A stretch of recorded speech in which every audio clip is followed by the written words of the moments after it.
Welcome to the FantasyFootballFirst.com podcast. Let's be great. Let's be great. Where we'll hang out and discuss all things fantasy football. Go rock this thing, huh? Love you, man. Go get it.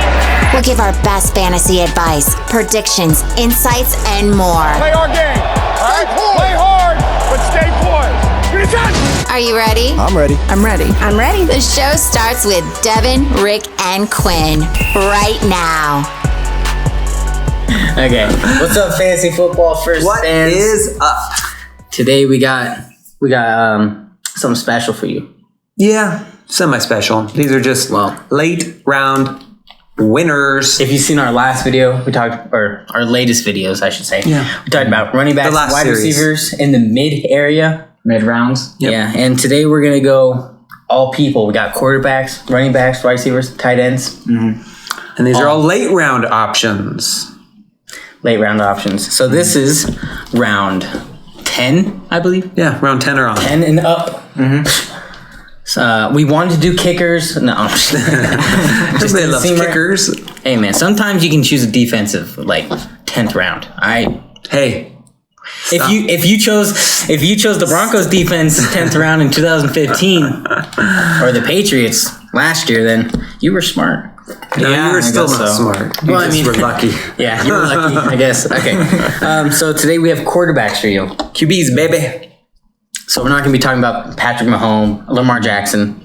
Yeah, those guys will be off your board. These are the Unless- quarterbacks you're gonna get later on. You're gonna get all the good players, and then you're gonna get your quarterback. So let's start with Rick here. Me? Okay. Well, I have chosen Matthew Stafford. Matthew Stafford. Yeah, just Matthew Of the Stafford. St. Louis Blues? St. Louis Blues or Detroit Lions. Uh-huh. Mix or match. Whichever comes first, I guess.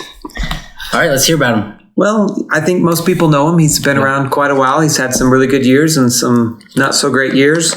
Last year, he was on pace to have a very excellent year and maybe his most productive. Through the first 8 games of the season, he had 2,499 yards, 19 touchdowns, and 5 interceptions. It's a pretty good quarterback. That's a pretty good Yes, me. quarterback. If you take those and extrapolate throughout the whole season, he would have had 5,000 yards, 38 touchdowns, only 10 interceptions. So, quarterback 1. That would have competed Sounds with Lamar Jackson. That would have been a very very high finish. Yeah. But, as throughout the years we've seen, Injury. But that's okay when you get a quarterback this late. If you could until that point, then pick up another one who's hot at that point.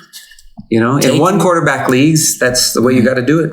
If you want to win. Take him till he gives up, 2 quarterback leagues, a little bit different. But in the 1 quarterback league, you take a guy like Stafford later on, and you're doing great. He's got weapons in Marvin Jones, Mr. Galladay. Hawkinson should be better this year, after his rookie season. Kerryon Johnson, good running back. And then they just drafted a Swift. DeAndre Swift, who's pretty good at catching as well. Hey, I didn't have to do any research. He's doing it all for me. I love this. You're welcome. So, what about that running back duo? Do you think Stafford's going to get as much attention as last year, or do you think it's going to drift toward a running offense? Well, in all my years of the Detroit Lions, minus the Barry Sanders era of recent memory, Yeah. That Sanders? they have not. That's the one. They haven't had. They've drafted high-end running backs, and none of them have worked out. Okay. They've kind of tried to run the ball, and they just never been able to. I don't know if they'll be able to now or not, but I mean, when you can run the ball, that just opens up the passing game even more. And Stafford's a passing quarterback, so it's not like they're just going to stop passing. Yeah. The offense isn't going to change from last year, and I just think they got the setup for a very high-octane passing game. Sounds good. Yeah. Okay, next. Let's hear about it. I got Baker Mayfield. Baker, last year's Lucky Charm boy. Yeah, he's a bit of a letdown last year. Bit of a letdown. So this is the rebound, Yeah, I think he's going to have the do-over, bit of a bounce. the mulligan. Yeah. All right, let's hear about it. He's the 19th ranked quarterback. He's projected to go around the 15th, 16th, 17th round, which I think is You get him for free. Crazy. Yeah, exactly. I think he could easily be a top 10 quarterback. He has Alex Van Pelt, which has had much success with coaching quarterbacks in the past. Has Shadow Shea, which was a wide receivers coach during the Patriots during their, prime years, Super Bowl winning years and stuff. He was with the Redskins last year after Jay Gruden left. So they did have a bit of an upgrade last year after Jay Gruden left. I think so. Yeah. I think he's definitely great. Two great coaches, and they also got Case Keenum. And the reason they actually stated the reason they brought in Case Keenum is because Stefanski has experience with Case Keenum. He knows he's a very football intelligent person, so he's going to be back there. Knows the system, help out. Yeah. Yep, helping the coaching staff, and also mentoring Baker. And don't forget, they still have stud wide receivers, so they have the ability to produce. And with the addition of Austin Hooper as well. Austin Hooper, exactly. Yeah. I believe. So that makes sense. I like it. Mm-hmm. Baker Mayfield. Last year you had to pay up the wazoo for him. This year you get him for free. Take him while he's free. Exactly. Let's see if he can do it though. I like it. I think he will. Baker. Yeah. He will. All right, who you got, Quinn? I have Cam Newton. Camster. He's a Patriot quarterback. So a lot of people are sleeping on Cam Newton, and it's like, if you look at his past stuff, he was MVP in 2015. Mm-hmm. So he's been known as a great quarterback. Long ago. Yeah. He's on a team with Bill Belichick, who, everybody saw Tom Brady as doing nothing, and now Tom Brady is known to be one of the best quarterbacks of all time. Yeah. During his years on the Panthers, he's had 3,300 plus passing yards each year, except for last year, of course, when, he was not playing. But he did this with players like Kelvin Benjamin and Devin Funchess, who aren't even doing anything right now. Let's just say who? Yeah. Kelvin Benjamin is known as pretty decent wide receiver during those years, but he's nowhere now. You said years as in plural. I think he had one good year. He had 2. Okay. Not fantasy. I know. Relevant, but for fantasy.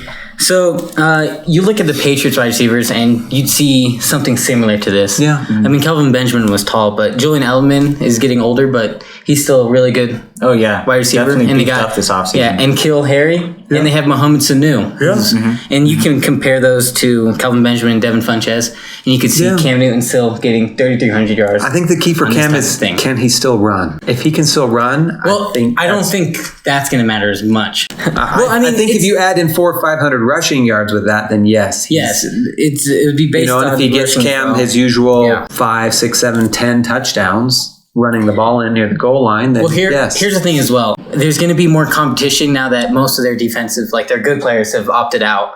You see a lot of the good ones. They're going to be behind a lot, I think. I think they're going to have to throw a lot and get you points in fantasy. I agree with that. It's these teams that are behind. So that's Cam Newton. They have the minds to make up those kinds of offenses. So, I definitely could see a path for him to do that for sure. Yeah. And when you also think of the Patriots, you don't look at the running backs that much. So it's like, you got to rely on Cam Newton mostly. And once again, Cam Newton is going for free right now. So you wait till later on and pick him up, or pick a couple of these quarterbacks up, play the matchup, whatever you think, or if one gets hurt. Yeah. And they're basically free. Stafford, you have to pick up a little bit earlier. I think he was going the 12th round. Still not anything crazy, but Yeah. So there you go. Those are some quarterbacks we're recommending for you to pick up in the later rounds. After you pick up all your studs, pick up one of these guys and you'll be off to winning your league. Okay. Well, thanks so much for listening. If you have any comments on what we said, or if you have another quarterback that you like, put it in the comments below. If you have questions, ask away. If you like the video, please hit the like. If you want to hear more videos from us in the future, we got more coming up even in this series. Hit the subscribe. And then click the notifications. It'll let you know as soon as we've got a new video out. We're still putting these out mostly every day, sometimes every other day right now. So there you have it. But the most important thing, you guys, remember to finish first. Thank you for listening to the FantasyFootballFirst.com podcast. Jackson throws complete. Crabtree has it for a touchdown. We hope you enjoyed today's episode. Get more fantasy info and check us out at FantasyFootballFirst.com.